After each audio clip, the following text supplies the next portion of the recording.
Hear me, sister, hear me, brother. Hear me, sister, hear me, brother. Not too far from one another. Not too far from one another. We are kinsmen, we are kindred. We are kinsmen, we are kindred. Bring your friends now by the hundred. Your friends now by the hundred. Join the band of many millions. The land of many millions. Call out to the 7 billion. Up to the 7 billion. So be all the greatest treasure. Be all the greatest treasure. Greatest gift by any measure. Greatest gift by any measure. If they ever patient mother, Then elevation, mother. see they injured and together. Then eager us together. Time to use your best possession. To use your best possession. Time to manifest compassion. To manifest compassion. In the rule of weary wasteland. The rule of weary wasteland. Mend the mountain, mend the woodland. The mountain and the woodland. Every river, sea and ocean. Every river, sea and ocean. Lend your time and your devotion. Your time and your devotion. Let's do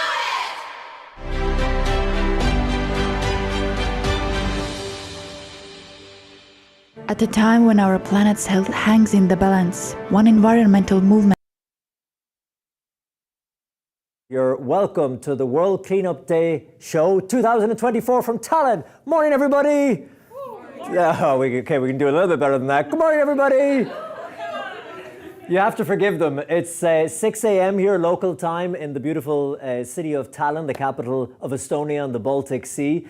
And this, for the next 24 hours or so, will be the home of the World Cleanup Day here as we broadcast the show right around the world.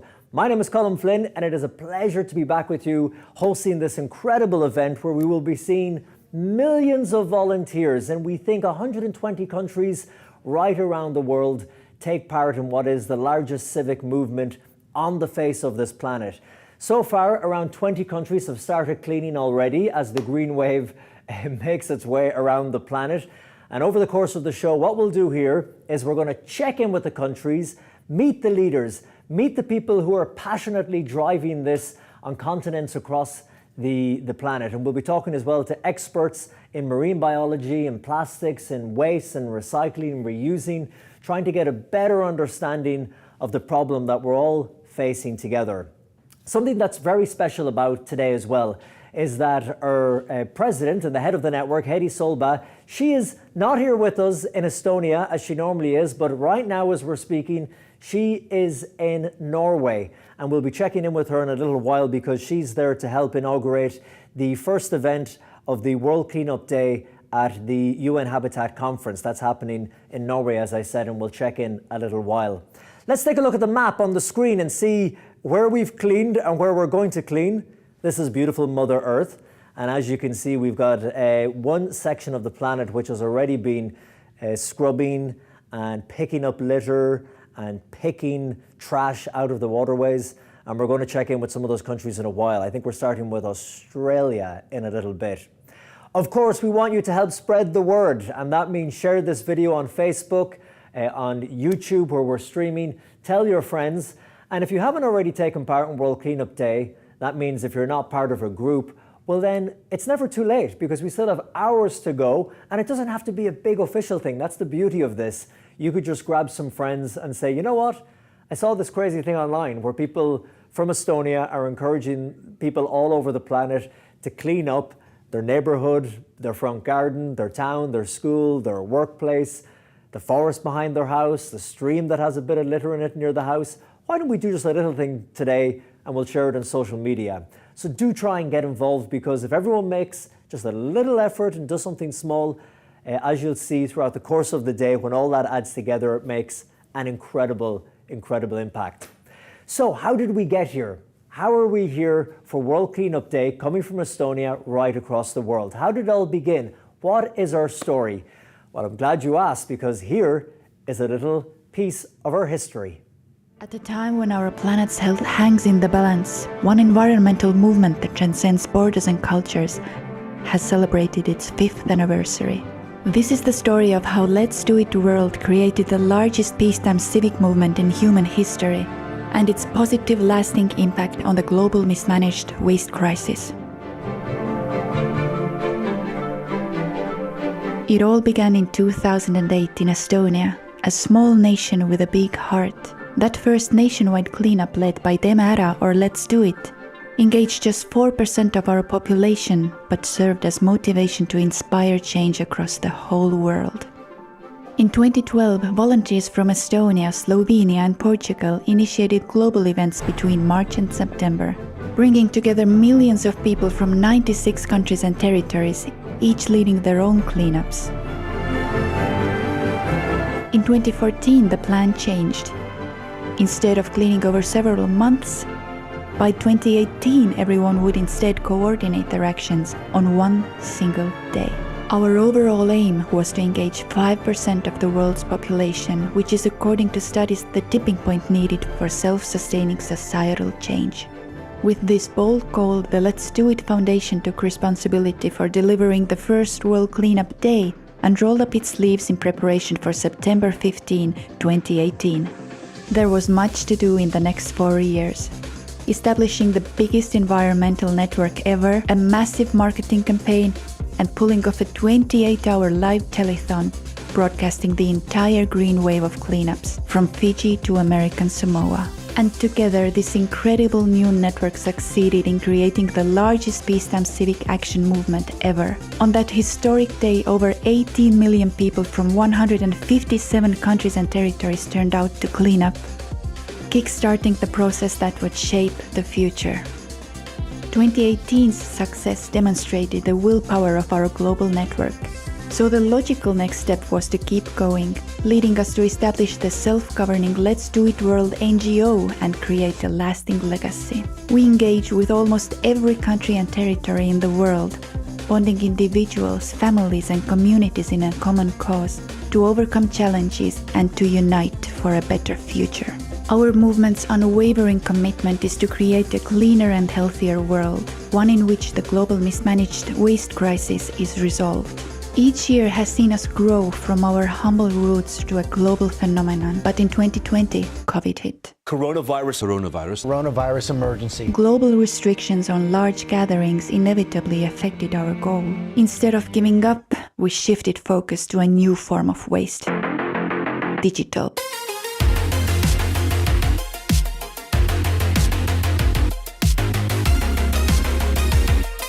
So far, enough digital waste has been deleted from electronic devices to prevent the production of over 3,000 tons of CO2 a year.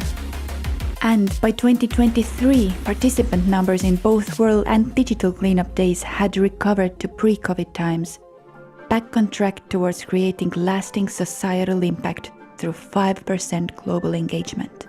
The true power of Let's Do It World became evident when volunteers, businesses, governments and non-profits merged, joining hands across diverse fields.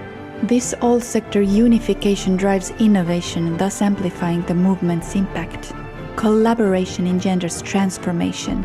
We see post-cleanup projects gaining momentum, such as community gardens, recycling centers, youth educational programs and more, all benefiting generations to come. The dedication of Let's Do It World's network has been noticed, with cross-sector successes attracting international recognition.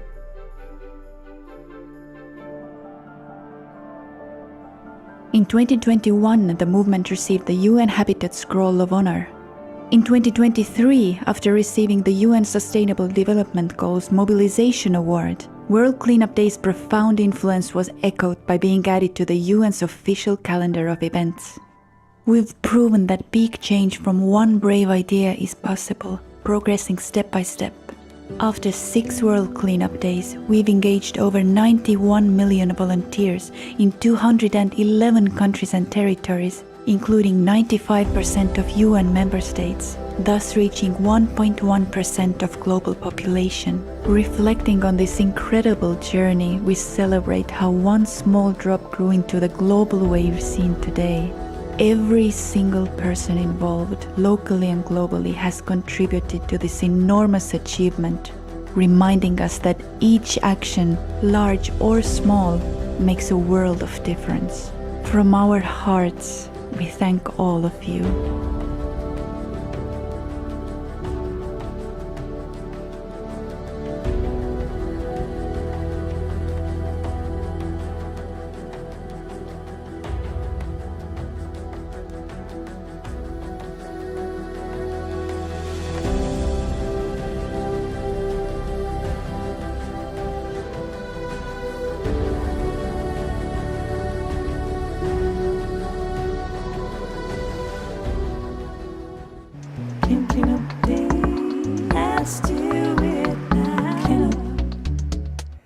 It's the World Cleanup Day 2024, our broadcast coming to you live from Tallinn in Estonia. That was a little short piece of history of our humble beginnings, what started as a national cleanup day here in Estonia that has now grown into the global World Cleanup Day, the first one in 2018. What an incredible story, and we'll be talking more to the people who have been driving it all those years as the show goes on. But the main person behind it at the moment, who is the driving force, is Heidi Solba. She is the head of the network and the president of Let's Do It World. She's normally here with us in Estonia, but as I mentioned at the very beginning of this program, she's actually in Norway at the moment, where they're celebrating being on the UN calendar and also launching the inaugural World Cleanup Day event at the UN Habitat Conference. So we're going to check in with her in Norway later on in a few hours' time.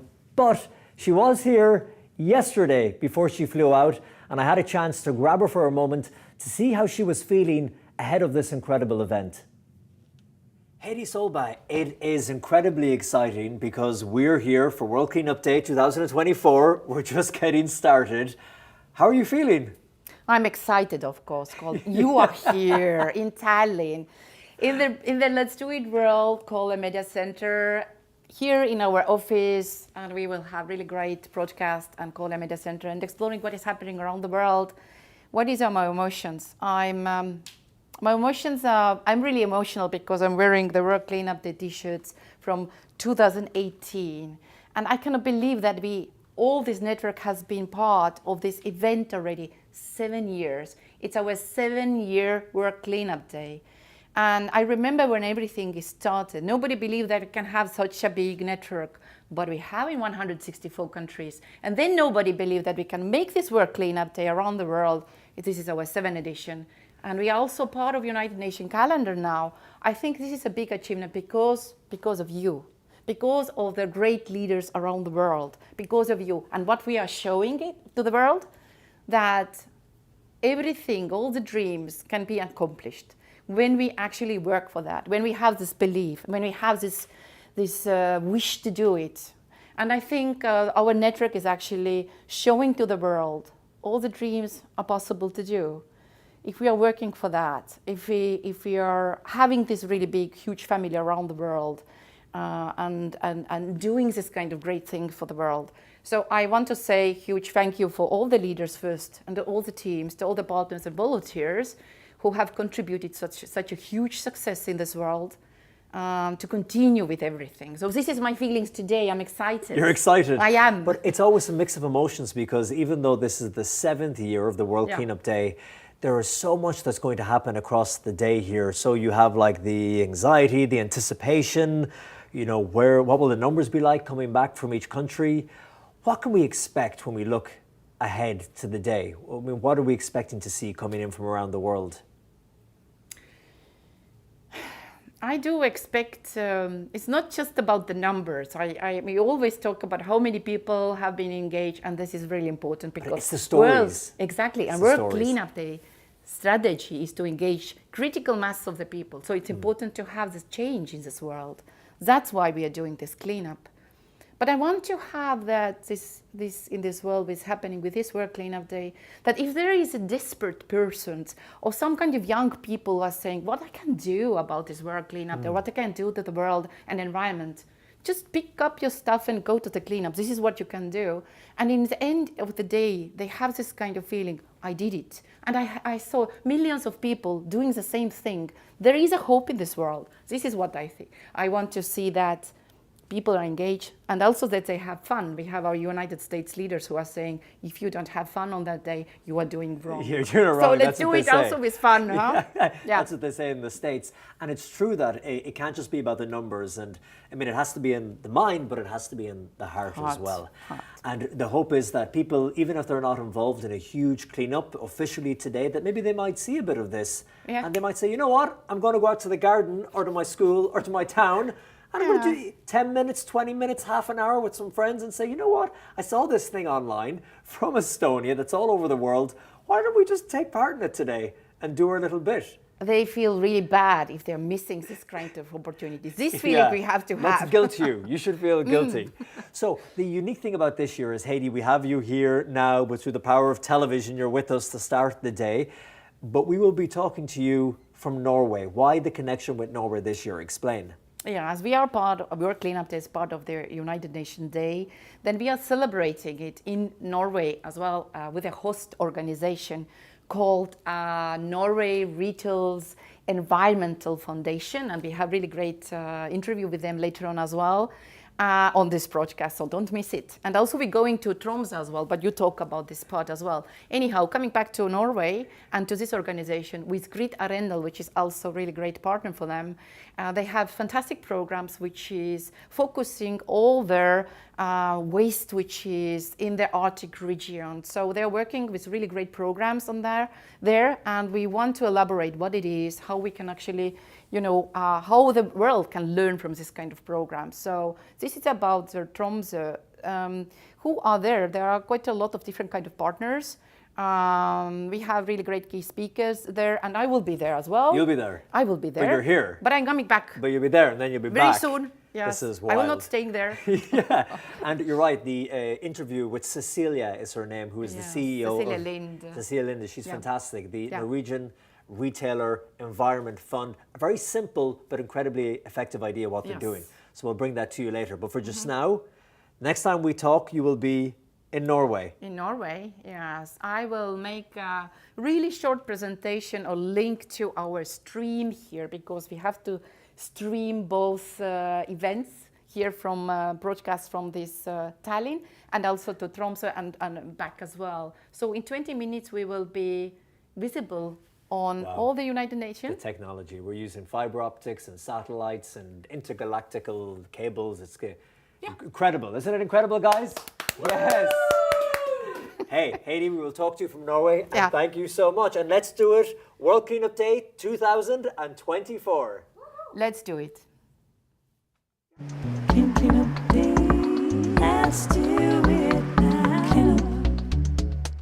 That was the amazing Heidi Solba yesterday before she got on the plane and jetted off to Norway. So we'll talk to her later on.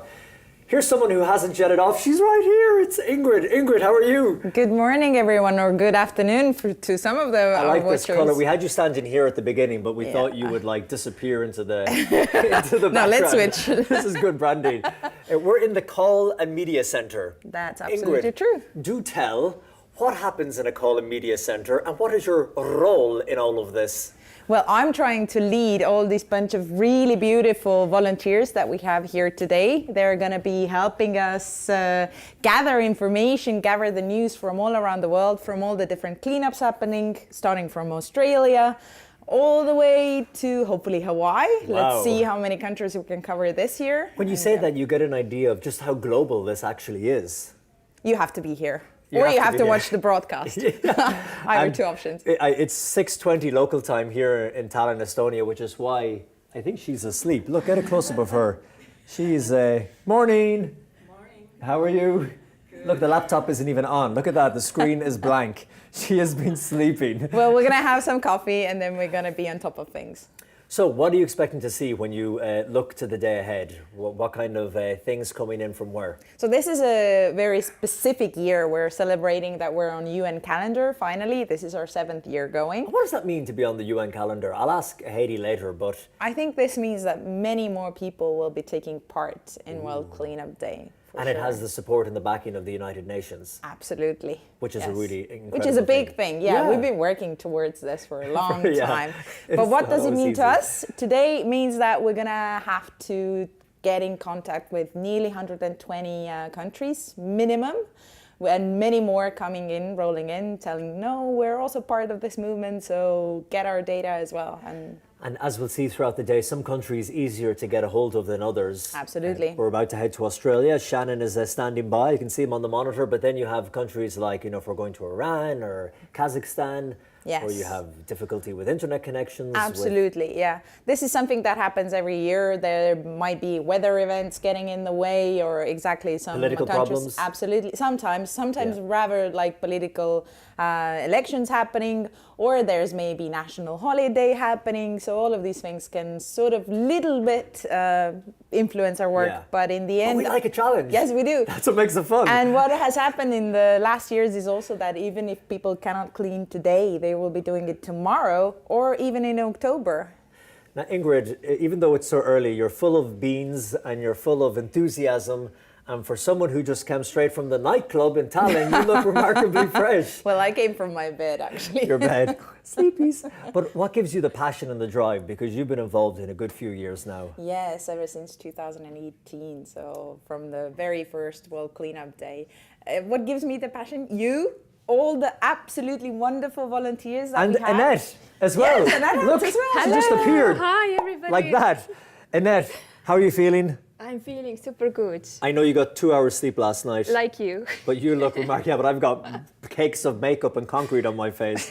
But you don't, but you look remarkably fresh. Thank you. What is your role in all of this madness today? Oh, well, it's what is my role? To be here, to do my work, what we all have agreed to do here in Poland Media Center. But of course, also inspire people, talk to people. I am the one who is calling in to those leaders and people who are live in our program. So You're setting them up and getting them ready to go on air. yes, And exactly. Let me ask you this, from the people that you've spoke to before doing this, what's the common denominator? What do they have in common when you talk to these people from very different countries, very different cultures, very different backgrounds? What have they got in common? They all love Let's Do It movement. So this is the very common thing. And yesterday I just had a call with Palestine, with Louis from Palestine.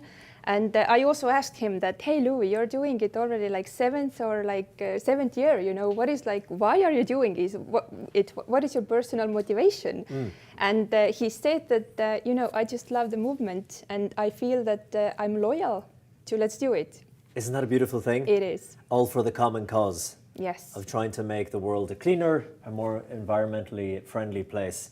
And look, I can see on Zoom, the monitor there, we have Shannon standing by. So thank you very much, guys, and we'll talk to you later in the program. I know you've got so much to do, but as we say goodbye to you, we're going to cross over now to Australia. Shannon Mead is there. He's the founder of No More Butts.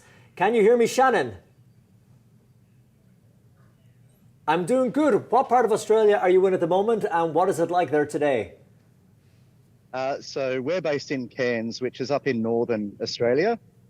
So yeah, we're just hitting our afternoon, but we've obviously got a fantastic jam-packed full of events today, all the way across Australia. So I'm representing No More Butts. We look at cigarette butts, but we work closely with Clean Up Australia, and happy to be part of the movement to bring this event to Australia this year. Now, what is the problem like with cigarette butts in Australia? I live in Rome in Italy, and it's a huge problem with people just throwing them. You see all the beautiful cobblestones. In between each cobblestone is packed with cigarette butts. What's it like down under? Yeah, look, we've got lower smoking rates, which means less litter, but we've obviously, as an island country, we've got a lot of water, including the Great Barrier Reef, which is right next to where I am now. So we always need to make sure that we're stopping those from getting into the environment, into the water sources. Up to 40% of cigarette butts end their way into oceans and waterways. So we really need to stop that from happening, because they do leach toxic chemicals as well as break into tens of thousands of plastic fragments. And we're going to hear more about No More Butts later in the programme. I know you've pre-prepared a presentation for us, but just when I was watching it yesterday, it struck me, people who would say they would never litter, and they're proud of that, but when it comes to cigarette butts, it's as if they don't see it as litter. Why is that? Yeah, there's two reasons. Firstly, it's so small that it's sort of almost not considered as litter. People consider littering as a chip packet or a Coke bottle or something like that. So when you actually see something like small as a cigarette butt, it's a different action. You're actually flecking it rather than dropping it and littering it. And the other thing is a lot of people don't realise that it actually is a plastic. It's a single-use plastic. They think it's biodegradable, maybe made from cotton wool. So that's why the main two reasons why we find there's so much litter. So what's going to happen today, Shannon? Whereabouts will you be cleaning up and what do you expect to see? Yeah, so today in Cairns, it's actually a quiet day. We're observing the loss, so unfortunately, one of the elders in the community here. So we've paused our own cleanup activity. But right across Australia today and this weekend, there's 200 events facilitated by Clean Up Australia. And we're really happy to have brought Clean Up Australia into the World Cleanup Day movement this year, working with Let's Do It World over the last couple of years to make that happen. So super excited that they can facilitate over 200 cleanups in the next few days. Unfortunately, we're not getting our own hands dirty today, but we'll be joining the efforts, of course, in the coming days and weeks. And obviously, today is the day about mobilising it and making sure everyone's aware of it, but every day can be Clean Up Day. And finally, before we let you go, Shannon, tell me, you personally, yourself, what is it that it takes you out to do this kind of work and all the work that you do with No More Butts in Australia? Where does the passion come from? Oh, for me, it's just the environmental side. It's protecting the environment, protecting our natural environment. Where I live is very special in Cairns, in the far north tropics, right next to the Great Barrier Reef, right next to the rainforest here. So I think being passionate about the cause, not only cigarette butt litter, but all forms of litter and plastic pollution is sort of what motivates myself and the team. And I think that motivation is shared by like-minded organisations all around the world today and every day. Shannon, I don't want to scare you, but I saw a guy with a camera behind you lingering just over your shoulder. You know that guy? Yes, I think so. We're going to do some installations. We've got some fantastic artwork which we're installing on some cigarette butt poles to sort of make sure people are aware of that. So we're actually filming a bit of behind the scenes today as well. So yeah, it's a great day all around. I saw that, us filming you filming yourself, and then someone was filming you talking to us. A black hole was about to open up and suck us all in. Yeah, we're in the matrix now. Okay, we have a few seconds left. Do you have a cigarette pole there you can show us very quickly? Is there one behind you? Oh, sorry, I lost that part. I was just saying, is there a cigarette pole you can show us very quickly before we go? We have around 30 seconds. Can you run to a cigarette pole if there's one around you? There was one right behind me, but we moved to a slightly quieter area. So we're installing some artwork today on those cigarette butt poles so that people know exactly where they are and what they need to do with that. And we've got an influence of a First Nations designer who'll be able to sort of bring that message home for the local community. That's great, and it's brilliant that you're including the people of the First Nations as well in what you do. So Shannon Mead, thank you so much for taking the time to talk to us here on the World Cleanup Day. Thank you so much for having us. Goodbye to Shannon, and we'll have more from Shannon later in the programme and more about what his organisation does, No More Butts. He's got a fantastic presentation where he breaks down more of the science behind it and the results that they're getting from their efforts.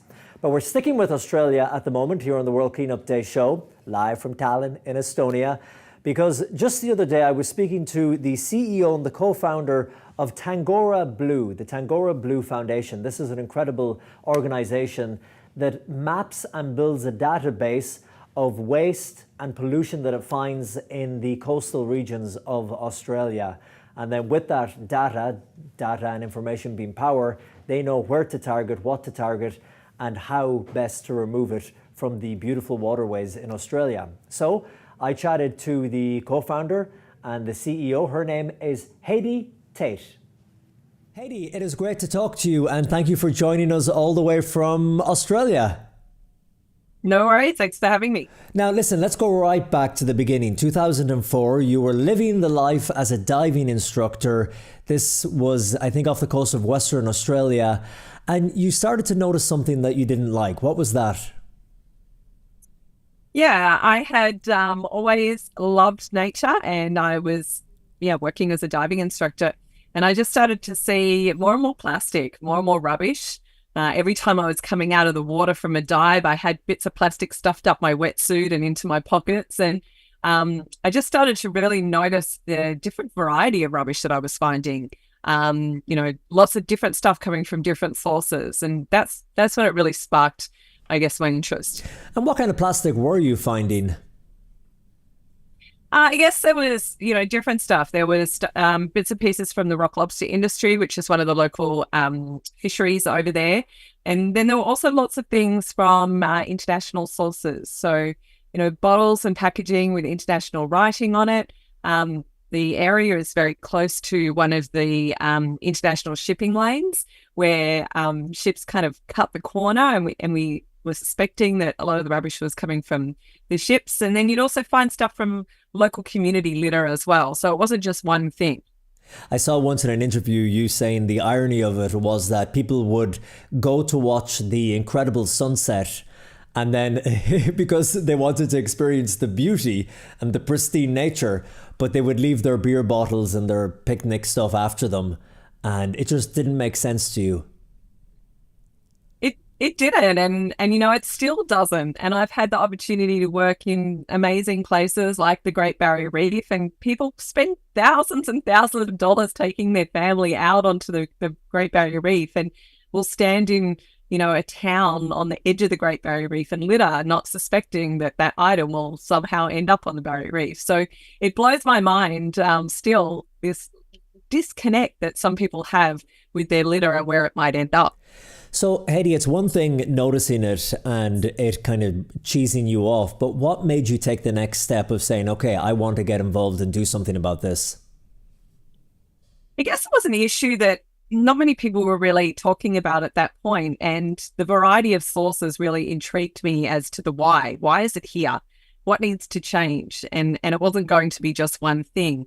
I've always been a fairly practical person, so I thought, well, let's get a really good understanding of what we're seeing here and run a big community cleanup and ask everybody to collect data on what they're finding. And that was really the beginning of that diving and delving into litter and really understanding the different sources and the different pathways that it takes to end up in our oceans. And this data collection, collecting the data, analysing it, what did you do when you had that database of data then?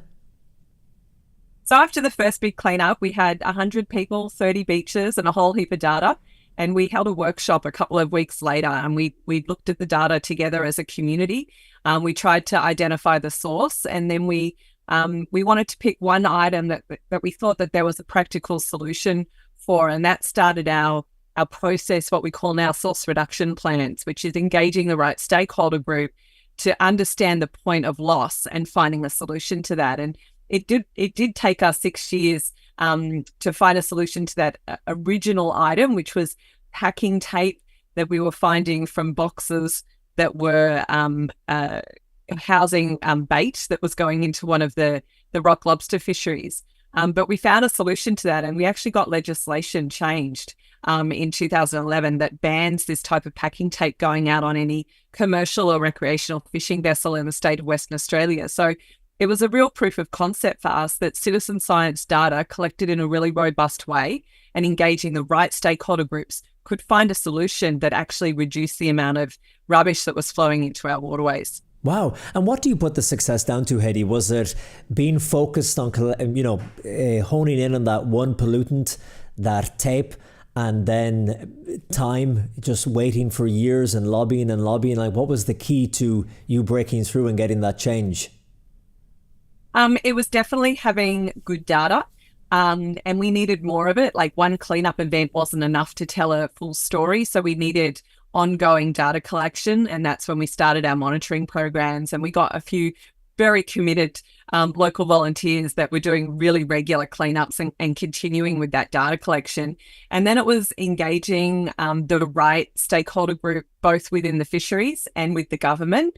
And then on top of that, it was also finding out what there were as far as solution goes. And there was actually a cardboard self-locking box that was being used in the South Australian fisheries that reduced the use of packing tape. So we were able to present a solution as well. And I think all of those things together gave us that success. It wasn't just one thing. And that is still for today. You need a whole heap of things to be able to find a solution. It's just not this magic thing that will change everything. Now, fast forward to today, your organization has grown, you're working on this full time. Tell me how you continue to collect data in terms of marine pollution and how that data is used to tackle this problem at the source. So we really wanted to design a methodology that was scientifically robust. And so we had our data set. And when we first started, we needed lots of data. So we had lots of other community groups joining us. And they were already doing cleanup. So this gave them the opportunity to contribute to a national database. And then we started working with the universities, and they helped us to refine our monitoring methodology and make sure that it would stand up to government and scientific processes. I heard you say before that if all we ever do is clean up and focus on cleaning up, that's all we will ever do for the rest of our time. There was before you go, there's one other thing I want to ask you about, because most of us have heard of greenwashing, but this concept of blue washing is something that's new to me. And since we're focused on marine biology this year and marine pollution, tell us, what is blue washing? Well, blue washing is when people are making marine claims about products to make them sound more environmentally friendly for the ocean and the marine environment. And we've seen that, greenwashing in claims around climate change and net zero and things like that. Marine or blue washing is in regards to things like companies claiming to make their products out of 100% plastic that's recovered from the ocean. And we know that that's not chemically possible, because plastics removed from the ocean contain contaminants that they've absorbed while they're in the water. And they also degrade the polymer to make them not suitable for making them into 100% of anything. So we've seen over the last 2 years a lot of focus on this, and we've submitted a number of complaints to the ACCC, which is our consumer protection agency in Australia. We've actually just given evidence this year at the Senate inquiry into greenwashing, and we've seen a number of big companies that have had to change their marketing to create a much clearer understanding from the consumer to make their purchasing decisions. So, we've said to them, if you need to put 100 asterisks all over your product, then people have to, filter through 100 websites to find out what you mean, then you're opening yourself up to greenwashing and blue washing. And it should be easy for people to understand, based on your one-line marketing claims, what you're actually claiming. And you made the point before as well that it's this is something that it's obvious that most companies should want to be involved in this, because it takes away from the good guys, the people who are actually trying to use some recycled marine plastics in their products, that if other people are using false advertising and making false claims, well, then kind of it wrecks it for everybody. It does. I mean, using recycled content is great. So just say what it is. It's post-consumer waste. When you see that people are claiming to make products out of ocean plastic, and then you find out that plastic can be recovered anywhere up to 50 kilometers away from the coast and had no chance of ending up in the ocean, but because it's within that zone, then they can call it that. That's what really concerns us, because it's just companies trying to make an extra buck, and most of the time these products cost more as well. So customers are paying a premium when they should just be calling it what it is, which is post-consumer waste. Hey Heidi, before you go, you started as a diving instructor on this journey. Are you still diving today? When you look at the oceans, is the problem getting somewhat better because of all the awareness and the activism? Is it staying the same? Is it getting worse? What is it like as you're diving through those beautiful waters in Australia? Yeah, I don't get it into the water as much as I'd like to anymore, but that's okay. I get to go to the beach a lot, which is great. Look, it really isn't getting any better. I would say because of two things. It's the globe's population continues to grow, so we continue to produce and use and dispose of more stuff. And even if the percentage of what leaks into our environment remain the same, it would still equate to a greater volume because there's more to start with. So the problem is getting worse, not better. We need to reduce plastic production if we're going to reduce the amount of plastics in our ocean. Saying that, we have seen some really good success in specific source reduction plans. So, picking a particular item in a particular setting and finding a solution to prevent it from leaking into the environment. And there's great examples of that. What we need is the investment to roll those out at scale so that we're tackling these particular items holistically and across the board while we're also reducing plastic pollution in the first place. Heidi, it's been great talking to you. Thank you for staying up to talk to us there in Sydney, and have a great day. No problems at all. Thanks for your time.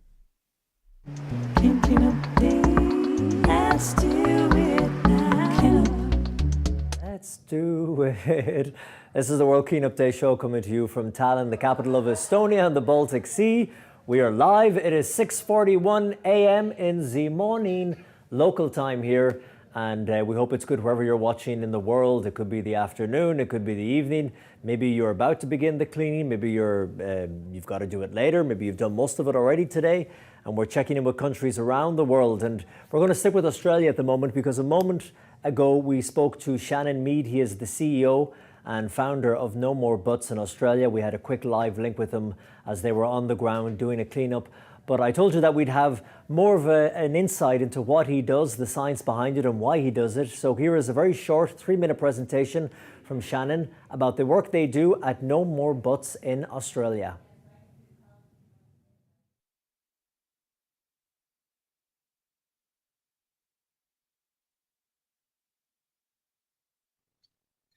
Hey, it's Shannon here from No More Butts, and want to talk about the issue of cigarette butt litter in Australia and across the world. In Australia, 8.9 billion are littered every year. It's about 14% of all litter as reported by Clean Up Australia.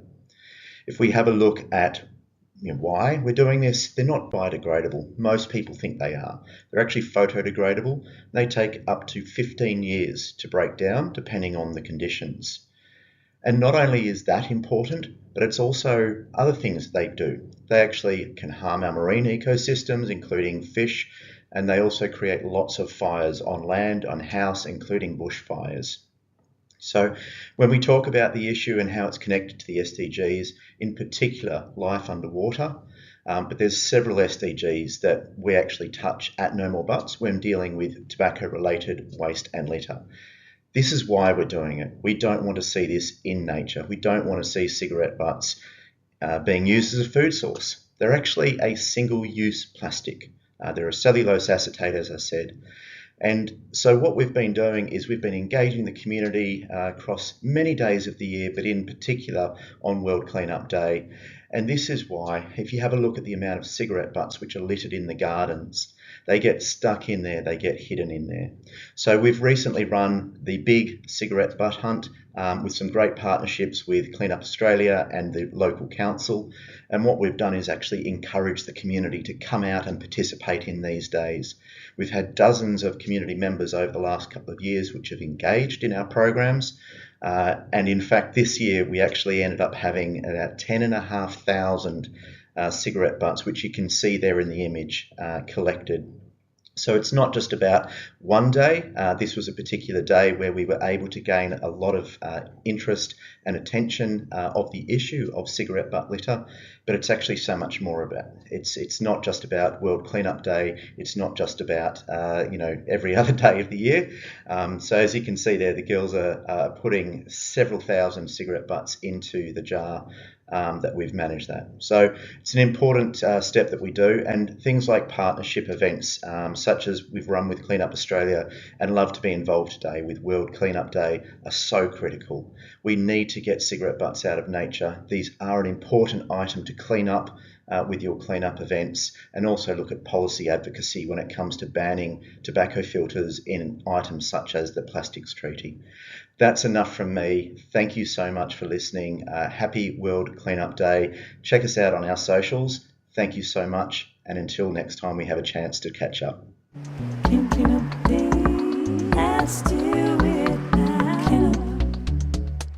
Thank you very much for that, Shannon Mead, with a little bit more insight into what they do at No More Butts in Australia. And as you saw, he's already cleaning there with his team. and we'll check back in with Australia in a little bit. But now we are heading from Australia to Taiwan, and I think we are going live. Taiwan has been a long-time partner of the World Cleanup Day. They've been doing so much work with us, really passionate group, and really growing as well in the Asia region. So let's go over now. I can see a group of them there and say, good morning, Taiwan. Hi, Colin. Hello. How are you Hello. guys? See you again. How is everything going? How is the cleanup? Oh, we can hear you. You can't hear me. How about how about now? Can you hear me? How is the cleanup going there in Taiwan? Oh, we just come back and you can see the trash behind us. We just clean up the coastline around 40 minutes, and there is a lot of trash here. Most of them are not recyclable. And Janita, what kind of things have you been finding? Tell me about the kind of things you've been picking up. Yeah, I gotta show you. Yes, show Here. us. So here.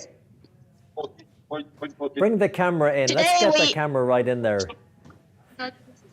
Okay, today we collect a lot of bottle, and most of them are from other countries. For there are 3 typhoons coming to Taiwan. We assume maybe they are took by the currents here. And today we have many special guests here. Here are 3 Wonder Woman. The Wonder Woman, that's beautiful. And Janita, The age added at more than 200 only. more than 200 people took part. They are sea women. They are known for their free diving skill Oh, and really? the sustainable fishing way. And she has more than 17 years experience. Okay, so that is why this is such a passion of theirs. And you said that you've been Yeah. finding, Janita, the bottles that have been taken by the currents from other countries. How much waste do you think you collected today in the few hours? I know you've had, you said, 200 volunteers there. We're still awaiting those trash right now, but you can take a look of this. There are almost, I think, 14 bags. 14 If bags, we fantastic. take it as 2 kilometers for one, maybe it's around 100 kilometers, I think. And Janita, tell me, what has the atmosphere been like? How have the people been, their spirits? How's everyone feeling in Taiwan?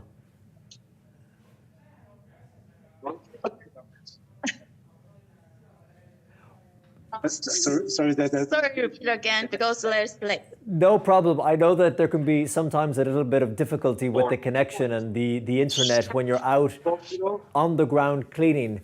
But I was just asking Janita, the final question is, how is everybody feeling there? What's the atmosphere like?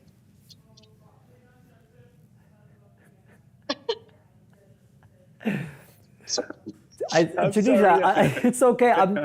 Do tell me, Janita, yes. how are you feeling? Why do you do this? What gives you the passion? I think we've lost Taiwan. Hey, Janita, well done on all the work you are doing. You can't hear me, can you? Janita, you've shown us everything. I can hear you. Yeah. You can hear her. So tell us finally, how are you Yeah. feeling today? How is the Yeah, passion? so we are very happy can join this working up there. Okay. Okay. So All thank right. you. Thank you, guys. Thank you so much. So, All the best to our friends in I Taiwan. think that the women every day to live here. They sold many trash here, so we were looking up at that. Yeah, so this time the many companies, the university, and the student join together to for this work update. And that's fantastic. And you know what, to our viewers, that is the professor who's there speaking beside Janita. And we're going to hear from him in a little while about the work that he is doing in the Marine University in Taiwan when it comes to bacteria that can possibly, they're doing research into bacteria that could be able to break down and dissect plastics. But anyway, thank you so much, Taiwan. We're going to stick with Taiwan at the moment because we have a pre-prepared video clip of what they've been doing. Bye, guys. Bye bye. Bye. 好。确认自己服务证据，要做所谓的实际的环保。按照这种盾。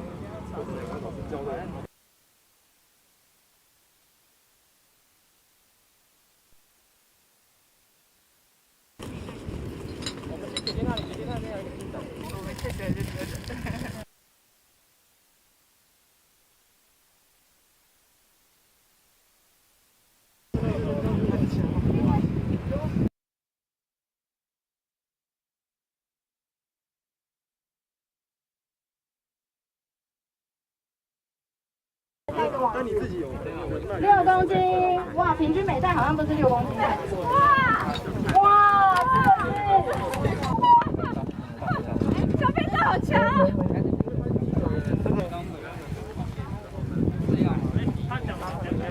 ！I'm Wanida Ho from Let's Do It Taiwan. We are part of World Cleanup Day. Are you ready?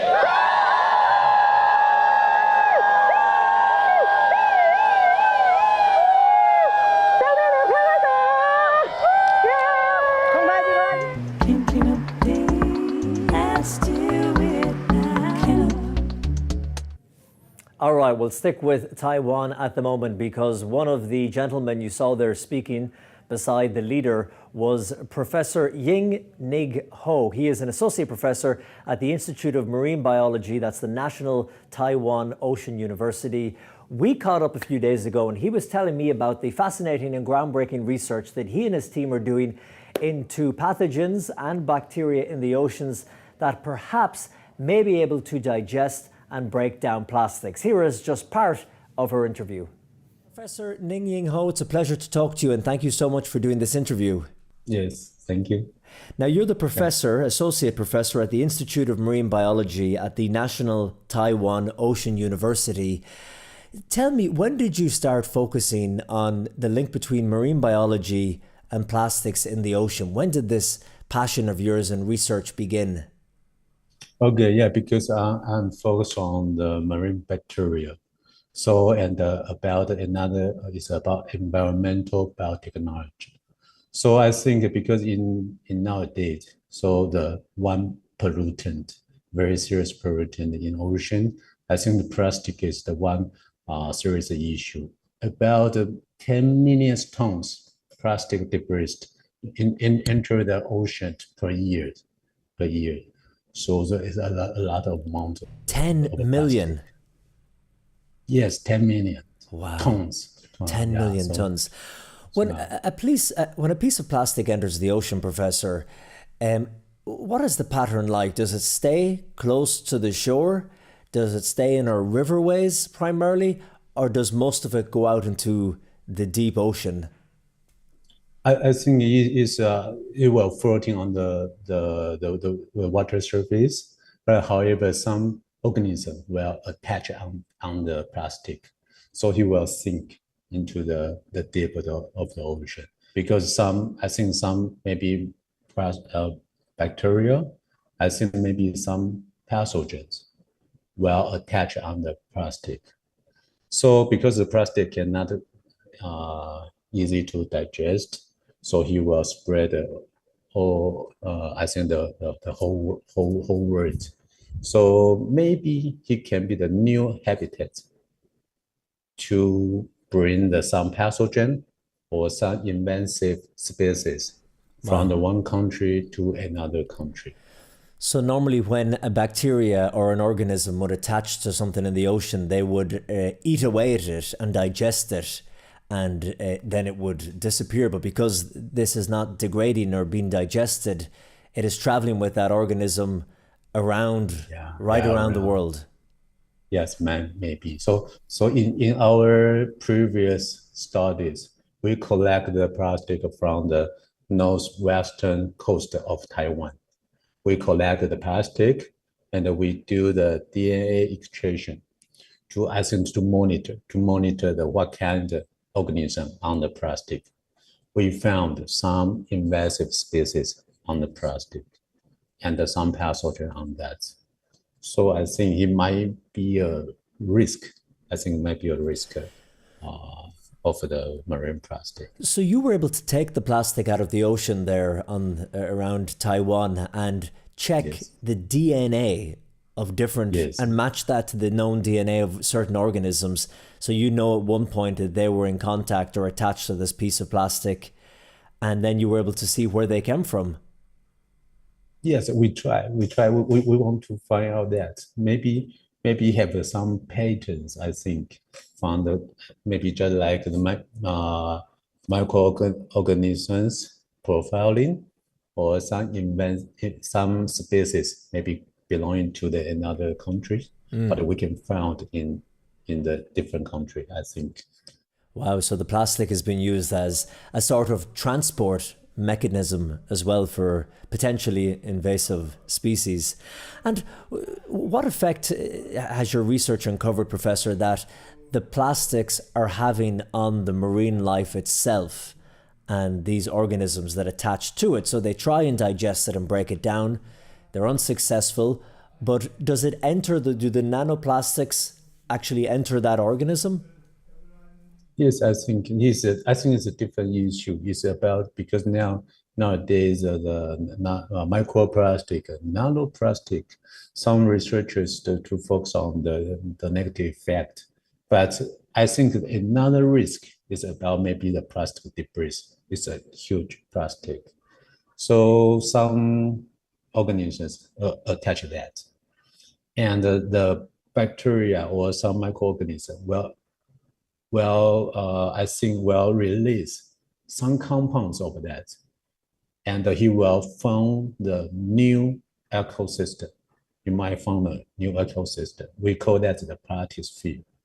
So maybe he will. I think this, because the plastic, marine plastic, he will gather together because the current or others flows.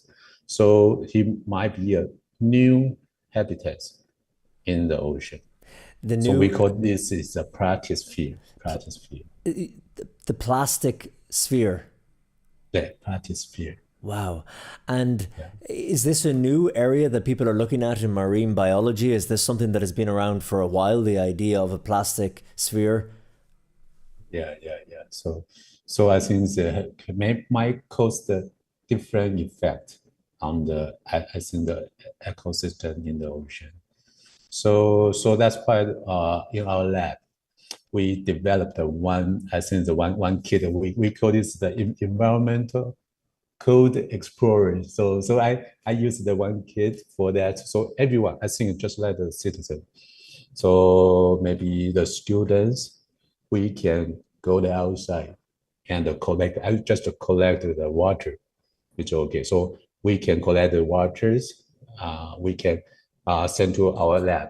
We can detect the DNA. We will know the biodiversity of that regions. Wow. So if in the future we can clean up our coast to collect some plastic, so you can send to our lab. We can we can do some analysis, and we will know about the biodiversity in that region. And we know, Professor, of course, that knowledge is power, and knowing, the effect that this plastic in the ocean is having on the marine life and the marine bacteria as well is a very powerful thing. But then to take that information and to use it to come up with solutions. Are there any solutions that you and your team there at the Marine University in Taiwan have been able to come up with to try and tackle this problem? Yes. I think that another solution, because in our lab recently, I think this year we discovery and successfully isolate some bacteria. Some bacteria can have the potential to degrade the plastic. So we have we still want to find out some bacteria have this ability to degrade the plastic. I think this is the one direction of that. Another thing we hope someone, or just like we hope that everyone, just like the student, so we can give some experience and the education how to reduce the plastic usage and how to I think clean up the environment. So even though you're trying to tackle the problem by coming up with solutions, including that bacteria that may be able to degrade and digest the plastics, but you're also very smartly and cleverly just doing it the old-fashioned way, trying to stop it at the root cause, raise awareness why people should not put plastics in the oceans in the first place. Yes, that we can do. That we can do. Yeah, yes. Well, Professor Ying Ning Ho, who is a university associate professor at the Institute of Marine Biology at the National Taiwan Ocean University, it's been a pleasure talking to you, and thank you so much for your time. Okay, thank you. Thank you so much.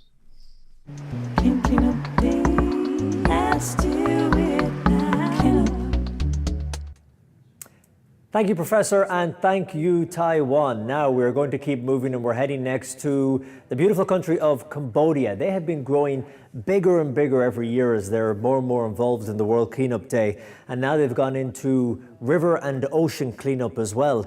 This year, they are being really ambitious. They plan to engage 1 million people. 1 million people across the entire country. Like I say, they've been doing this for the last couple of years. They have big flat screen televisions in the city, inviting the public to get involved in the event. Different ministries and the government are involved in this as well. So the country is going really all out in this. But you know what?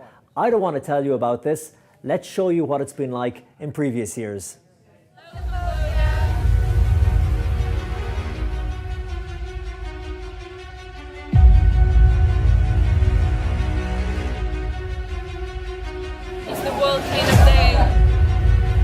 ខ្ញុំយល់ថាទិវាសម្បត្តិពិភពលោកនេះគឺមានសារៈសំខាន់ណាស់ប្រែក្លាយពិភពលោកយើងទាំងមូលឲ្យមានសោភ័ណភាពស្អាតគ្មានសម្រាមឆ្នាំនេះមានក្រសួងចំនួន7ចូលរួមនៅក្នុងយុទ្ធនាការក្នុងទិវាសម្បត្តិពិភពលោកនេះផងដែរជាងទេខ្ញុំសូមស្វាគមន៍និងសូមសម្ដែងនៅអំណរគុណពីសូមអំពាវនាវជួយសម្អាតពិភពលោកយើងសម្អាតផ្ទះយើងដើម្បីយើងទាំងអស់គ្នាបាទសូមអរគុណ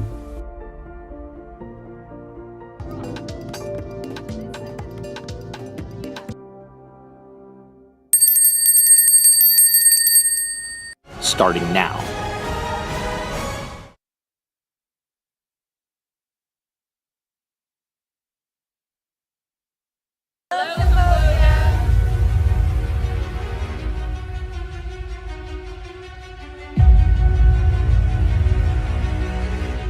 It's the World Cleanup Day.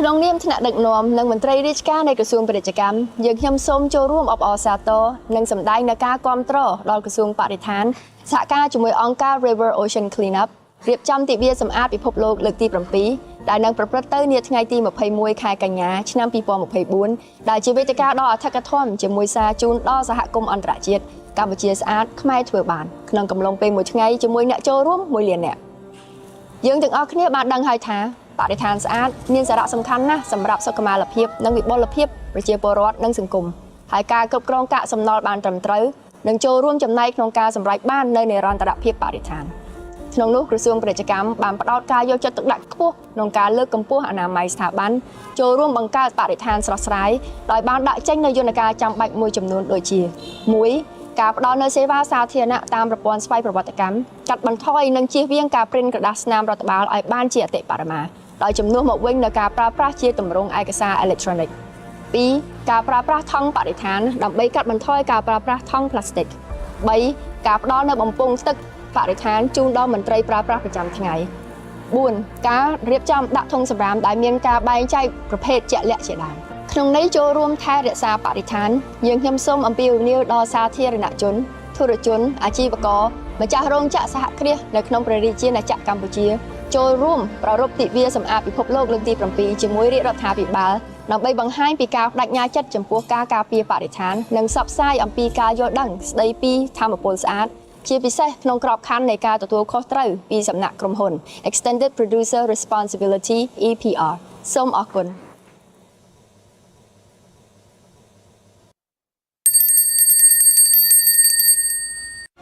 Starting now.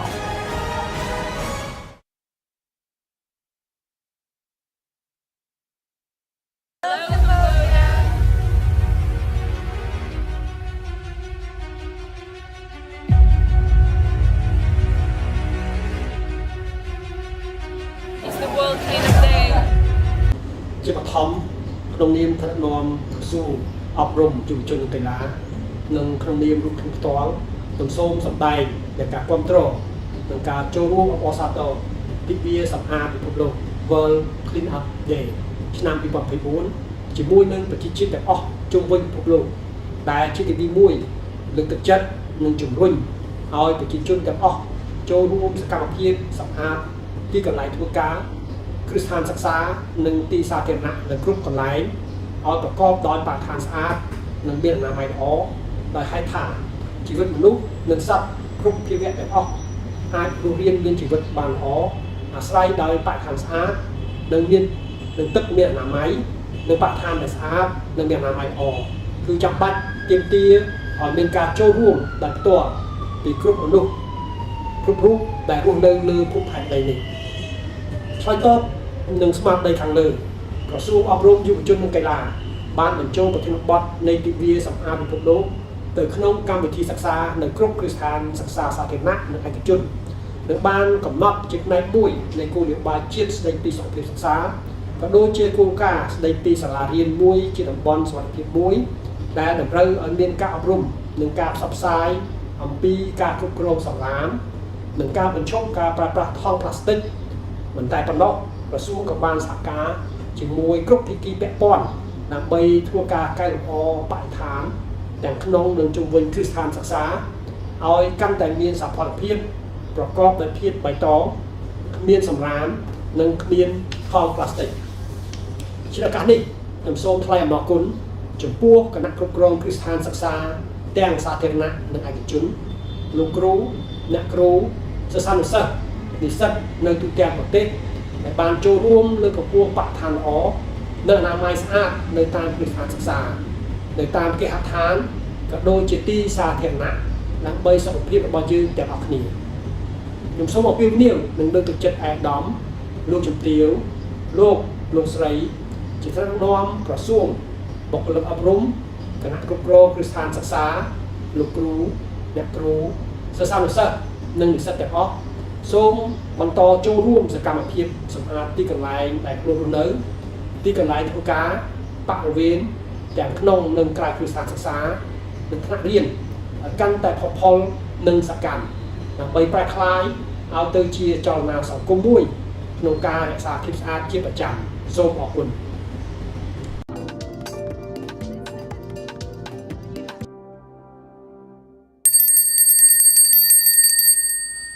Starting now.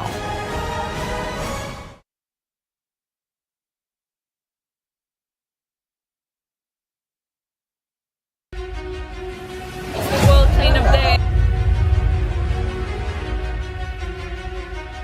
Our government is really supportive, especially the Ministry of Environment, Ministry of Tourism, and the Prime Minister himself really care about the environment.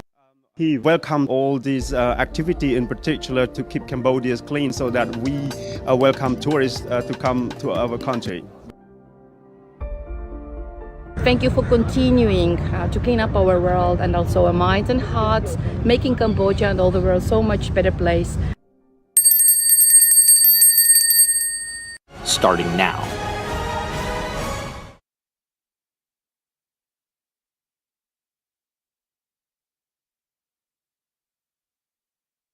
Clean up day has to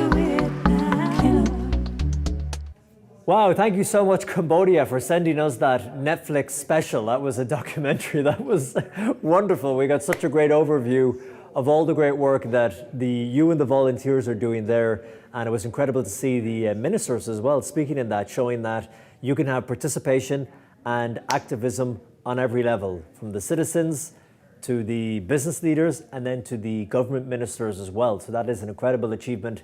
We'll check in later on and see were they successful in their goal this year of mobilizing and engaging 1 million people of the Cambodian population. Good luck, Cambodia, with this year's World Cleanup Day. Now, we are crossing to such a beautiful country that I had the honor of visiting recently. I went to Jakarta, the capital. It is the country of Indonesia, and there I can see standing tall and proud is Andy Bahari. Andy, how are you doing? Hello, how are you? Can you hear me well? I can hear you crystal clear. Can you hear me? Okay. Hi. Tell me, Andy, where are you at the moment and what has been happening? So we are just finishing cleanup because it's around 11 a.m. now my time. So currently we are doing cleanup on the coastal area of the capital city. I mean, not the capital anymore, but we moved our capital, but Jakarta. So now we at the northern part of the coastal area. If you can see behind me, people doing the mangrove planting. Now, beautiful. Yeah, I can see. Yeah, they're there. I'm across from them because I have to do this call because if I move there, there's no reception. The there's no coverage is signal. bad. That's why I have to do it here. Andy, what was it like this morning? Because when I was in the city you're standing in at the moment, just a few weeks ago, Jakarta, I did notice there was a problem with waste and a lot of plastic on the ground and in the water, in the river in the middle of the city. But what have you been finding? What kind of items have you been uncovering? Sorry, I couldn't hear the last part. What type of waste have you been finding this morning in your cleanup? It's mostly single-use garbage like straw, multi-layer sachets, plastic bags, styrofoam definitely, and like bottle caps. You know, because it's near the beach, so it's mostly those kind of garbage. It's being brought by from the river. So it's got stranded on the beach area. So that's mostly the things that we found. I mean, during my cleanup this morning, yeah. And Andy, is the issue of cleaning up the environment and looking after waste, is that something that is taken seriously in Indonesia? Sorry, could you repeat the questions again? Yeah, no problem at all. I know that the coverage is a little bit there where you're standing at the moment. But I was asking that, do people take it seriously, environmental issues and cleaning up waste in Indonesia? Is it a big problem? Is it a big issue? Sorry, hear your voice. I mean, the video. I mean, the video is on, but the voice is not very clear. You know what? I'll ask again, Andy. The thing I was wondering is, do people take it seriously, cleaning up there in Indonesia? I think we might be having some... I don't get it. You don't get it? No problem. Yeah, we have a little bit... some technical issues connection with the link. Tell me, Andy, first of all, by the way, Andy, you're looking great. I mean, the video is very clear, but like when you speak... The sound. The sound doesn't come through. Okay, it doesn't come through. I'm going to pass that on to our technical team here who are working like beavers trying to make everything perfect. But Andy, tell me, how many people have come out to clean today? I couldn't hear you. I mean, I can see you talking, but the voice you can not see me. Through. We'll have to lip read. Hey, zoom into my lips and see. How many people have come out to clean today? You mean what? I mean, I'm trying to get like what you're trying to say, like what's the output maybe for current standing in Indonesia? Maybe that's what you're trying to say. Yes, perfect. In Indonesia right now, this year I'm particularly focusing on schools. So I brought in a lot of students across Indonesia. So because usually we mobilize general public, but this year I want to do something different. So I try to cooperate with Minister of Education and also the Minister of Environment as well. So we collaborate. So we want to educate young people, especially students, because we understand like what we're doing. We're doing World Cleanup Day already entering the 7 years, and I mean, there's always more people, also more waste every single year. So we have to find a way to how to prevent the output of the waste in the future. So we strategize this year that we have to involve to educate youth. So we're focusing on that this year. And about the number, I'm trying to do maybe 2 million of Indonesians participating this year, so hopefully more. Yeah, that is incredible. At the current standing, we already breached through 1 million. Wow, Yeah. wow, that is incredible. Listen, in a country of 275 million people, your population, to be able to get 1 to 2 million people out in one day, mobilized to clean up, that is an incredible result. And I can hear the megaphone behind you as well. So, Andy, I know you're very busy. I know you're dealing with adversity there with the coverage and the network. So thank you so much for talking to us today, and good luck with the rest of your cleanup. Thank you, Andy. It's a loud opinion when your heart just like a drum, beating louder with no way to guard it. When it all seems like it's wrong, say it louder out and join to that feeling we're just getting started. And when the nights get colder and the rhythm starts to falling behind, just dream about that moment when you look yourself right in the eye. Did you say I wanna dance? The music's got me going and nothing that can stop how we move. Yeah, let's make a plans to live just like a golden and rolling like a dancing fools. We don't need to worry, just ready for we know how to dance. Don't need to talk the talk, just walk the walk tonight.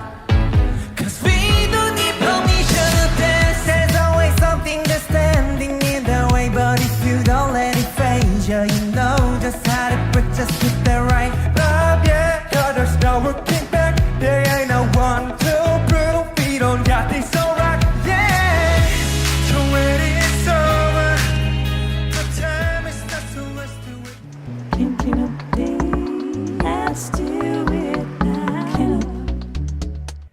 Thank you so much for that, Andy, the leader of Let's Do It Indonesia. And we have to point out as well, and we will encounter this problem as we go across the world, that often when we go to countries where they have problems with the network or they're on Bluetooth headsets in places where the coverage is not that strong because they're out in a forest or they're by a stream, that often it is a case where they can see me but they can't hear me, or they can hear me but they can't see me.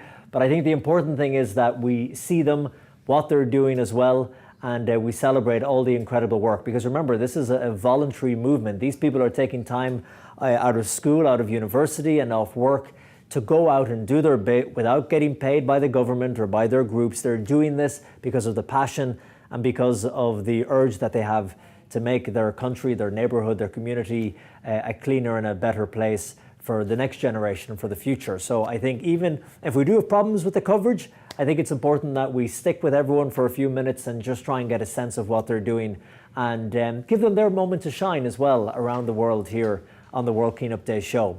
If you just joined us, it is 7:20 a.m. We're coming from the beautiful historic town of Tallinn, the capital of Estonia on the Baltic Sea, and we'll be with you for the next 10, 11 hours or so, crossing right around the world, checking in with countries as the green wave continues across the globe. Now we are heading to another country. Will you tell me in my ear, please, Mark, where we're going next again? Malaysia. Let's go check out how things are going in Malaysia.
All our friends there at Let's Do It Malaysia. And here are all our friends in Estonia. Hey, everybody. Let's try that again. Hey, everybody. Hi. Wow, that's so much better. Let's move around here for the camera so we can see your beautiful faces. How's everything going so far? What are you working on? We are working on a call for Qatar. For Qatar? Yes. What's happening in Qatar? Clean up. Okay. They are cleaning up, but we don't know yet. We don't know yet. There's a very serious Estonian woman here who is giving me... Why do you ask me these stupid questions, Colum, she is saying. You've been involved a few years now. What do you like about the movement, about the World Cleanup Day? What keeps bringing you back? The mission, the people, their energy. All that. All that good stuff. She's a busy woman. We'll keep moving. Here's Fiona over here. Now, Fiona, we need to move you this way so the camera can see you a bit. Hi. Hey, It's everybody. very bright. It's Fiona. Yeah, it's very bright for this hour in the morning. It is. Now, you're from Scotland originally. Yes. But you got some Irish there as well. Yes. And why are you laughing? Just because I have had some Irish, so yeah. I thought you were going to say you had some Irish whiskey this morning or something.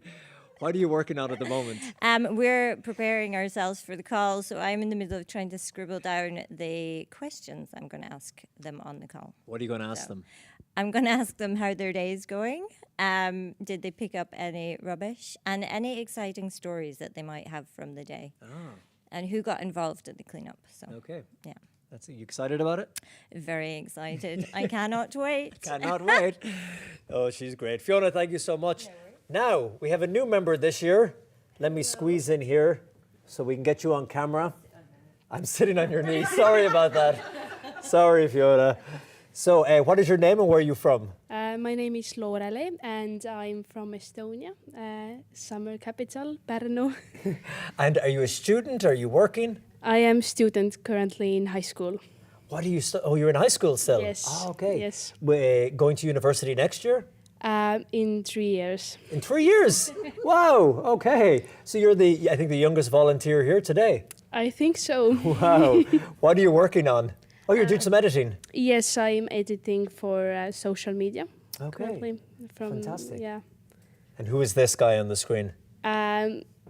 He's from Palestine. You're like, I have no idea. I don't know who I'm editing. I don't know where I am. I should be in high school right now, but I don't know what's going on. I actually should be. I hope my teachers won't watch this. Won't watch this. She was walking to school this morning. She took a wrong turn and she's editing a clip. That's what happens. Thank you. Now, look over here. How is it going? Hi, great, I think. What is your name and what are you working on? I'm Eger. I'm the head of communications and marketing here in Let's Do It World. And I'm working on a press release right now. Oh, and what are you going to put into this press release? How wonderful Colm Flynn is doing as a host? Yes, of course, our best host for all the years. And just come and see in the video or like in the broadcast. A very short press release. No, I think I can manage like to have like 2 pages. Fake news. About you. Yeah, fake news.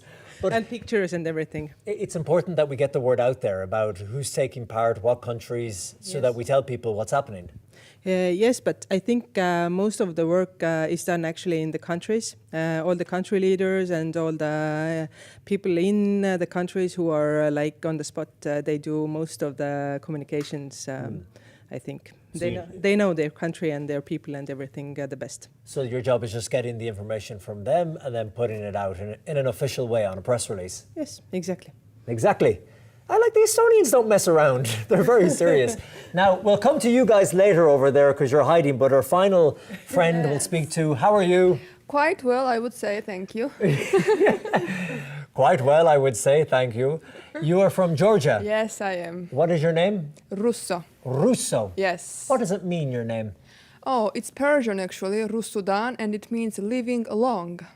It means what? Living a long time. Like wow, a long time. Yes. Okay. Well, that's a really nice thing, isn't it? A long, healthy and happy life. Would I say so? Yes. Yeah, well, yes, of course, we would say that. And what are you working on at the moment? Currently, I'm arranging the call with the leaders, contacting them.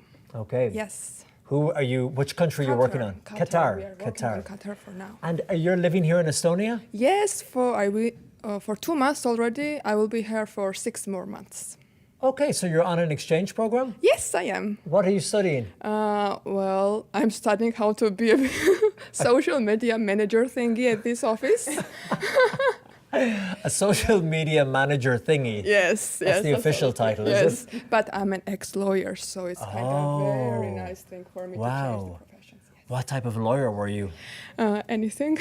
Anything goes? Yes. If there's a bit of money in it, you'll sue. Yes. You're like, what? Yeah, we'll sue. We'll do it. Yes, absolutely. But now you've seen the light and you've switched absolutely. over. Better than court, absolutely. Yeah. Well, it's been a journey with all of you, my friends. That's the only way I can describe it, with my friends from Scotland, from Estonia, from Georgia. Any other nation represented at this table? Half Canadian. Half Canadian over there. We're coming to you later. She's laughing at me. Well, as we leave here for this now, here in Estonia, we're going to head to Japan because recently they had a conference and a meeting of leaders from the Asia region. But not only that, because they did something pretty cool with the waste that they were gathering and that they've picked up. Can you guess what they did? What did they do? Give a guess. They got the waste, they did something cool. It's too hard. yes. They did a fashion show. Fashion show. How about that? Wow, that sounds amazing. It is amazing. And if you want to see it, take a look at this.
It was a really good discussion. It's about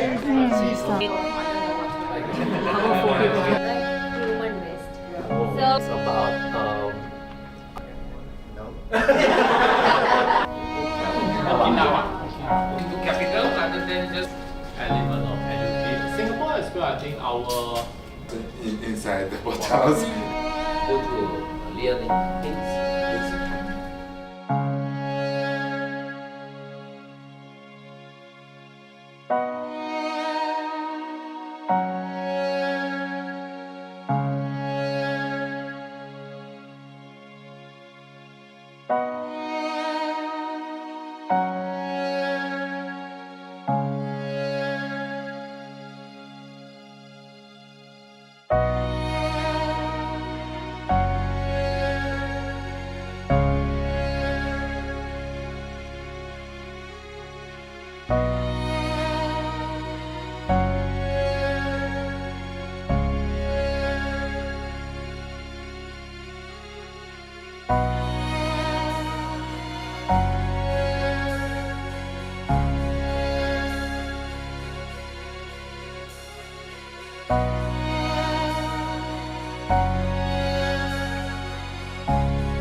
Thank you to all our friends there at Let's Do It Japan, and it was incredible to see that they stretched the cleanup over a number of days. You saw there were 3 days of cleaning there with large crowds gathering and coming out. And what I really loved was what we saw at the beginning, the fashion show, and that's one of the keys of this, is doing things that are a bit creative, a bit different, to get people's imagination going and how they can look at waste in a different way. So that was great. And we saw our very own Heidi as well as one of the models there in Japan. So thank you to everyone at Let's Do It Japan. And now we are going over to Myanmar. Let's Do It Myanmar, and the leader there is Zin Yadana. Zin, how are you? Hello. Hello. Welcome to Myanmar. It is great to see you and the team there. Happy Cleanup Day to you all. Yeah, happy World Cleanup Day to you too. How has the cleanup been going so far, Zin? Hello. The connection here is a bit slow. According to the situations and the countries, we are now in the urban area, so connection is very limited. So I hope it's okay with our interview right now. Yes, we can hear you and we can see you perfectly. Tell me, Zin, How has the cleanup been going so far? We cannot hear you, sorry. How has the cleanup been going? What has it been like so far? Cleaning up, today morning we finished the cleanup in this area. We just cleaned up at the school together with our partner, Human Strategists, and also UN Habitat Myanmar is here with us. We collaborated this year for the first time after it's officially announced in UN calendar. So UN Habitat Myanmar and our Let's Do It team, and also our partner, Human Strategic Holdings here. That's fantastic. And tell me, Zin, what kind of rubbish have you been finding? Right? Yes, when you have been cleaning up, what kind of things have you been finding? What kind of rubbish? Today we collected two kinds of waste. One is the plastic waste, and which cannot be make the solve for the global futures, and also we cannot solve about the plastic pollution. So we collected the plastic, and then we also collected the waste which can be recycled and which can be used for the composite waste like that. Yeah, organic waste and composite waste. Yeah.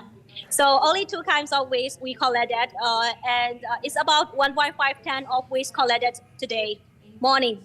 And tomorrow we will be another cleanup in another area. So this is the first cleanup campaigns in Myanmar. That's so cool. And tell us, Zin, how many people do you think have come out in Myanmar so far? What have the numbers been like?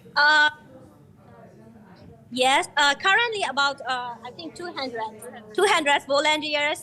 Today morning we collected together. And tomorrow another 250 volunteers will join the on-site cleanup campaigns. Wow. And we hope this year more than 1,000 volunteers around the countries, because we have UN Habitat partners and their partner schools will also join to work cleanup day at their specific areas and their schools. So maybe more than 1,000. And we will send you the report directly to headquarters. And Zin, is there a problem in terms of waste and pollution that is unique to Myanmar? Because I know that different countries have different problems when it comes to waste. What's the situation like in your country? We can hear you. Oh, I was just wondering, what is the situation like in terms you're of... asking about the situations? The situation of waste. Are there certain problems that are unique to Myanmar?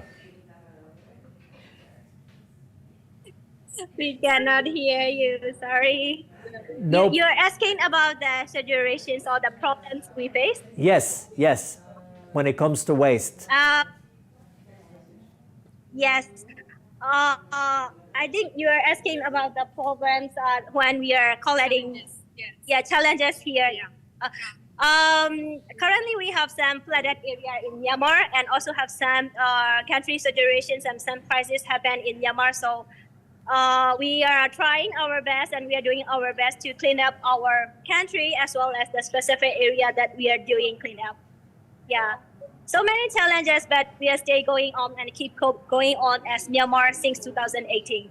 Okay, that is fantastic. Well, listen, it's been wonderful talking to you, Zin, and congratulations to you and the entire team there in Myanmar. Well done on all the great work that you do. We're getting a close-up of your hair, and nice glasses. I like the glasses.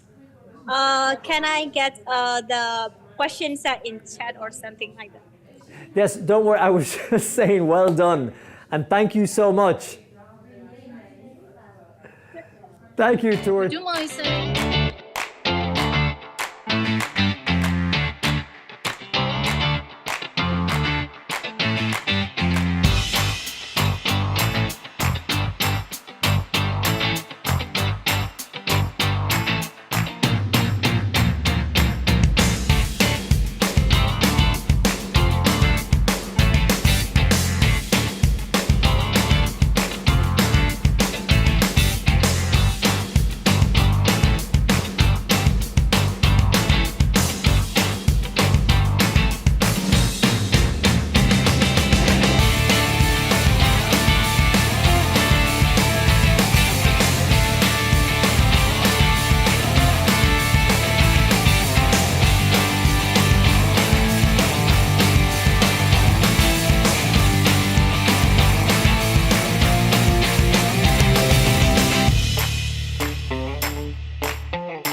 Okay, thank you so much. Talking to the gang there at Let's Do It Myanmar, and we'll check back in with them later as their cleanup continues. Now we are heading to Iran, and this is a conversation that I had just a few days ago. Iran is a fascinating country in terms of the World Cleanup Day. They've been involved in it for a number of years, but not always easy to organize and mobilize people for their cleanup because of political reasons. So when I was interviewing the country leader at Let's Do It Iran, Nima Zar, we had to be very careful about what we spoke about and how we spoke about it for obvious reasons. But he was able to give me an overview of how the cleanup has been going in previous years and what they were expecting this year in Iran. Nima, it is great to see you again, and tell me, how is everything in Iran? Great to see you again, Colin, and thank you for having me. Actually, my team and I have been working hard with the local team across the country to get everything ready for World Cleanup Day 2024, and we are going to have cleanup events on this day in some designated places where people are going to gather together to start the campaign. And as you know, I am an avid hiker. So I'm going to clean up hiking routes in the mountainous areas near the capital city with my fellow hikers. And I'm really excited about it. And I believe that I'm going to have a fantastic World Cleanup Day. That is fantastic. And I know from us speaking before, you've talked about the beauty of the hiking routes there in Iran and the mountains. Your organization, Let's Do It Iran, and the World Cleanup Day that you have been pushing passionately for the last number of years, it does such an incredible job, often in difficult situations. What do you put that down to, the success of your group in Iran?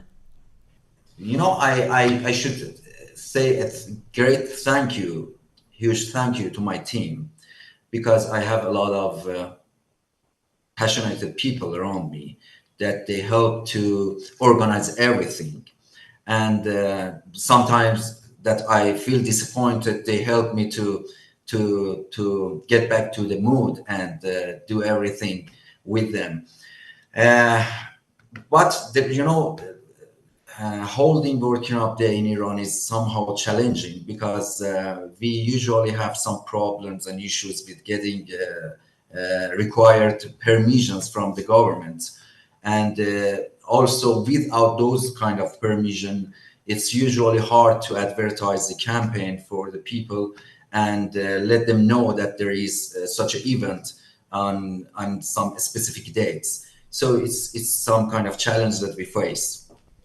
Yeah, and I know we have to be careful, and you have to be careful around what you can or can't say about this, but talk to me a bit about those challenges of organizing a movement like this in a country like Iran, where you're trying to mobilize a group of people together for an environmental cause, putting call-outs on social media. What kind of challenges do you come up against?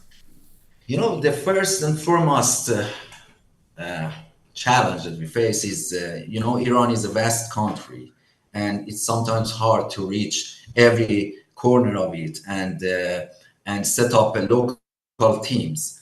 And also it's hard to gather people for some mutual meetings. I mean, some meetings for preparation for the World Cleanup Day or such events. So it's the first challenge. And another thing is financial issues. People are busy and are struggling with their routine life. So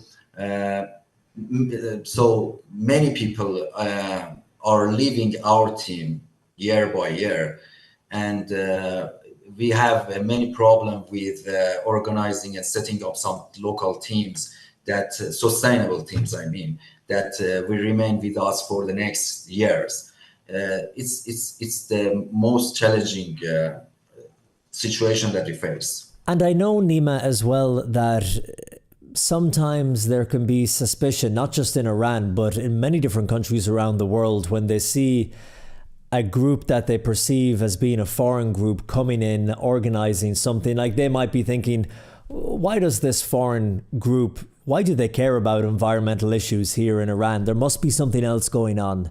I believe that waste problem is a borderless issue. So it's not just something that you think about it or care about it locally. But if I want to look at it from the government officials' point of view, every country in the world has its specific rules.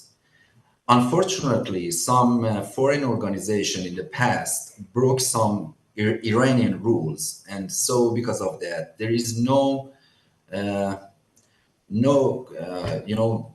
I'm not saying no trust at all, but there is some The trust has lack been of trust. damaged, yeah. Lack of trust among the government officials toward this kind of foreign organizations. So it makes our work hard and difficult a little bit, because you need to go and you need to go to the officials and convince them that we are just doing our best to care about the environment, and it is a good thing for the community and for the country, and it takes time and energy. What gives you the strength, Nima? Because you've been doing this for a number of years now. You have other things going on in your life, but you passionately push this year on year. What keeps driving you? Since my childhood, I had a very strong passion about the environment. I have been in love with the environment, and in university, I studied animal science, which is somehow related to the environment and to the nature. And many years ago, one day I thought with myself that what I can do for the society beyond my personal affairs and personal benefits, personal interest. And those days I went for hiking in some mountains in the north of Tehran, capital city, and it was maybe 20 years ago. And I could see many polluted areas there, because the location was a remote location, and the government cannot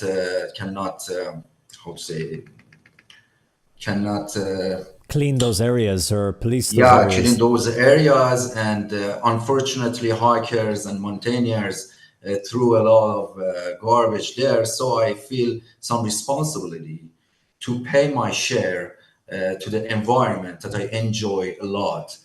And I started to build up a team with other hikers to do clean up there. It's my first passion, and the other motivation when I saw many people joined us, many people who wanted to do something about environment, but they didn't know how to start. So I realized that we need to show the people how they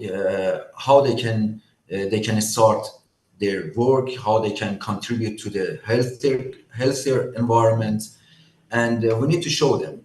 We need to maybe organize some mutual event with the other people, because it's an issue that needs to be solved through collective efforts. It cannot be addressed by just one person or two person on a small group. And have you been able to see finally, Nima, some results from your work there in Iran? What's the result of the World Cleanup Day every year, and let's do it across the year? In recent years, it's very amazing to see that people themselves reach out to me and ask me, okay, World Cleanup Day is approaching, and what we can do for this day.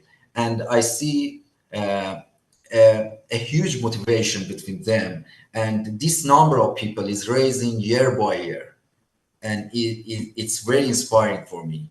And if I want to speak specifically about one result that I witnessed myself, is what I can see in the hiking routes. it's very killing now, Colm.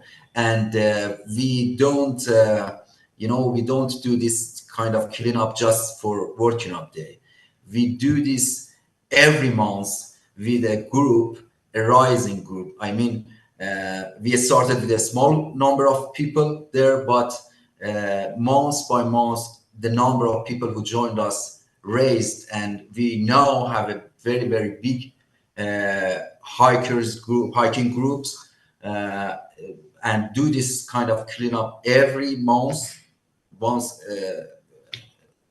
a day every month. And I can see how it has a profound impact on those areas and on the people behavior there, because every new hiker look at us as old hikers and see how we behave in the nature, and they learn from us.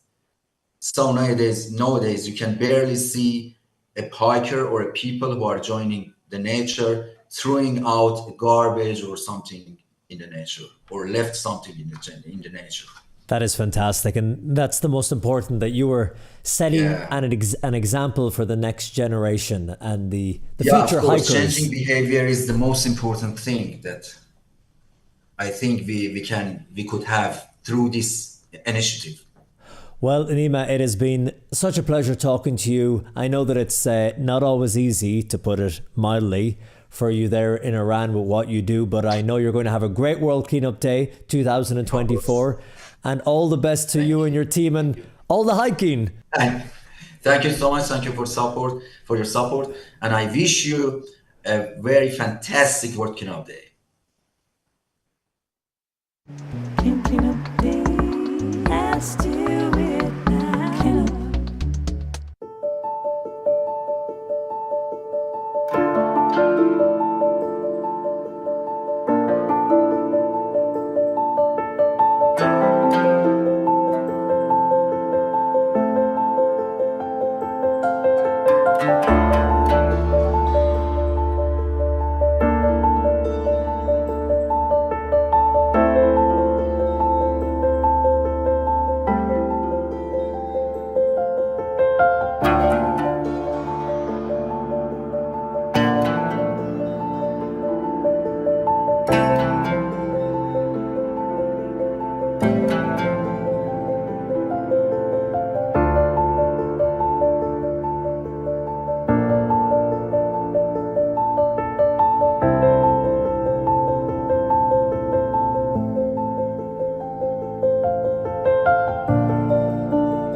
Hey, welcome back to the World Cleanup Day show, coming to you live from Tallinn in Estonia. My name is Colm Flynn, and we're here with you for the next 7 minutes or so. Then we take a little break for an hour, and then we come back live again at 9 local time here in Estonia. So make sure you share this video on Facebook and social media and check back in later for the rest of the program. But that was Iran, and beautiful to see the work being done by Let's Do It Iran, led by the leader Nima Zar, and always difficult situations they can face there, sometimes challenging, but they still forge ahead and do an incredible job. You saw the video of what they do with cigarette butts in the last couple of years.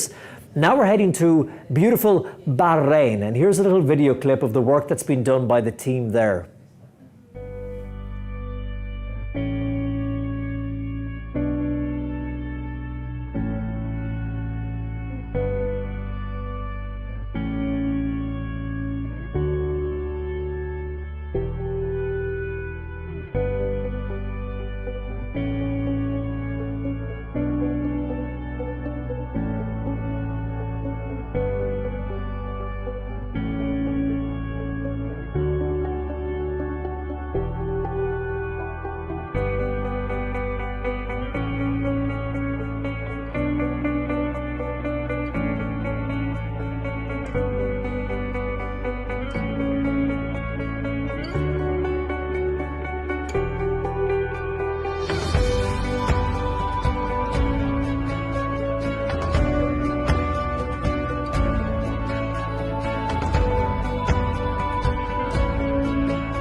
Stunning images there from Bahrain, and it's important to point out that thousands of people turned out to help in Bahrain with the World Cleanup Day, sometimes in heat that rose as high as 50 degrees Celsius. That's what's happened in previous years. So can you imagine that dedication and that passion that would keep people out working and cleaning, voluntary, in heat that was as high as 50 degrees Celsius? It's incredible. So thanks to all our friends there in Bahrain, and we hope that your cleanup today is going just as well and not as hot, hopefully. Well, now we're switching to Saudi Arabia. This is a beautiful video because they have so many young people involved in their movement. In fact, World Cleanup Day is working together with a movement they have called Pristine World. In this video, half in English, half in Arabic, you'll just see some of the faces and the places that make Let's Do It Saudi Arabia so special. Look at this.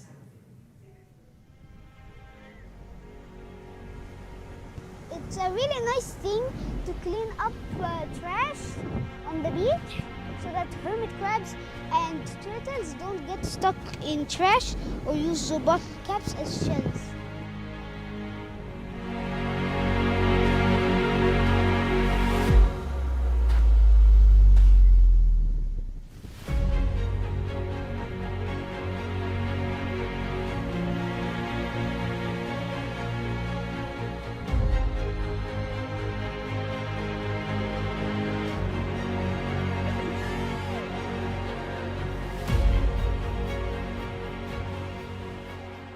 كثير ممكن يفكر انه نحن اليوم جينا عشان نحمي البيئة، بس هذه الفكرة ما هي مرة صحيحة. حماية البيئة تحتاج إلى وقت. حماية البيئة هي زي العادة الحسنة يلي أشتغل عليها اليوم وأشوف نتائجها بعد فترة من الوقت. زيها زي ممارسة الرياضة بالضبط. اليوم إحنا جينا عشان نبني عادات جديدة، نمكن نفسنا من فعلا حماية البيئة بشكل مستمر، نحمي شواطئ المملكة العربية السعودية في نهاية اللقاء.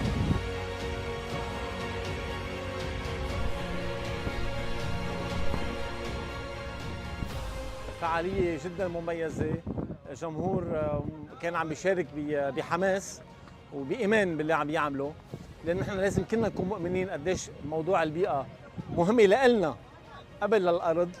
اليوم طبعا شاركنا في اليوم العالمي للنظافة في بحر الشعيبة خلف سفينتنا، وأتمنى الكل يشارك فيها نحث على النظافة، نشيل الأشياء اللي تضر البيئة. كان يوم مميز، أول مرة أشارك في تنظيف شواطئ جدة. اليوم كان ممتع، حاولنا ننظف أكبر قدر من الشاطئ.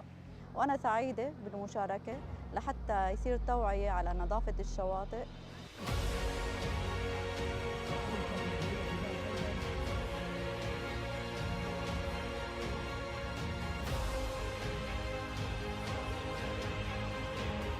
تحية لأمات العاصمة المقدسة إدارة العام نفتخر فيهم.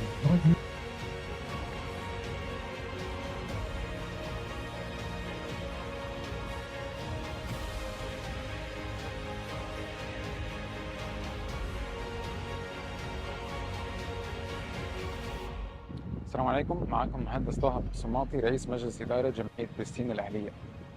قبل 6 شهور أسسنا جمعية برستين الأهلية بدعم من مسك، واليوم كانت أول فعالية لجمعية برستين.